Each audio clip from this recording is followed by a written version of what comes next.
Alhamdulillah, alhamdulillah rabbil alamin, wassalatu wassalamu asrafil anbiya'i wal mursalin ala sayyidina Muhammadin wa ala alihi wa sahbihi ajma'in. Amma ba'du.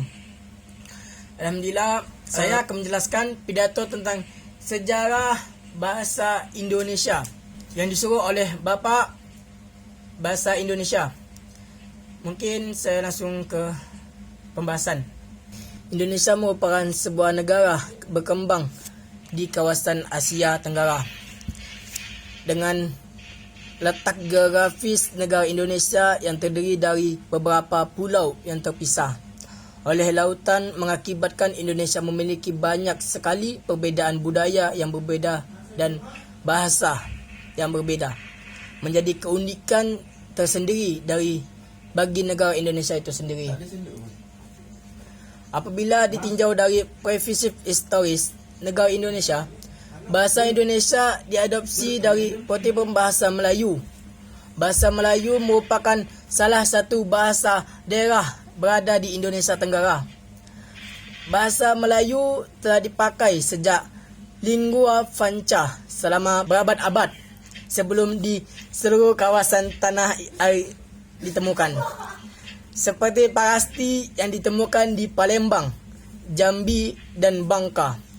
Diambil sebuah analisis bahawa bahasa Melayu sudah dipergunakan sejak dulu di beberapa wilayah Indonesia, khususnya di wilayah-wilayah Sumatera, dan terdapat beberapa kerajaan besar yang terletak di wilayah Sumatera. Seiring dengan kejayaan kerajaan Sriwijaya, bahasa Melayu mengalami perkembangan yang signifikan. Perubahan sosio-kultural pada tata kehidupan masyarakat terus berlangsung searah dengan perkembangan zaman, termasuk perubahan kedudukan bahasa Melayu bagi bangsa Indonesia. Saat perjuangan kemerdekaan, bangsa Indonesia memerlukan alat persatu dalam berinteraksi antara suku bangsa yang ada di Indonesia. Dipilihlah bahasa Melayu sebagai bahasa pemersatu bangsa di Indonesia pada peristiwa Sumpah Pemuda pada tanggal 28 Oktober 1928. Ditetapkan bahasa Melayu menjadi bahasa Indonesia. Penetapan itu pun merupakan awal bahasa Indonesia berkedudukan sebagai bahasa nasional.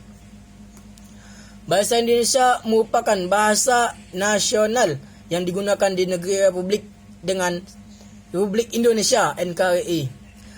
Pada perkembangan dengan semakin pesatnya arus globalisasi, Indonesia modernisasi ilmu pengetahuan teknologi, bahasa Indonesia merupakan bahasa nasional yang digunakan di negara Republik Indonesia.